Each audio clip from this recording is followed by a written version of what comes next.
पहले जैसे अब ना भलाई चलता। ए राजा 4 दिन सबर करी। पहले जैसे अब ना भलाई चलता। तनी हट के सूती देहिया के दवाई चलता।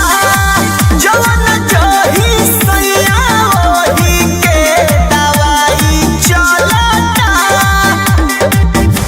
तनिको न सैया ढीला हाई चलता।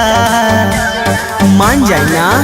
तनी हट के सूती देहिया के दवाई चलता।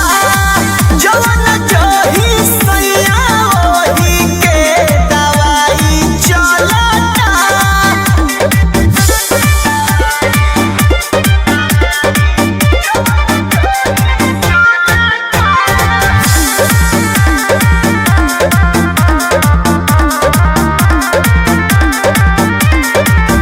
से जब पर है जकर देह से नायंगे जकर बानी को मचोरिया भी जानी डर में जिकरा।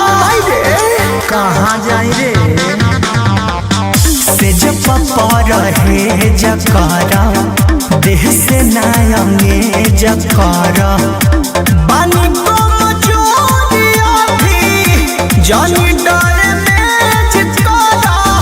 बात बुझता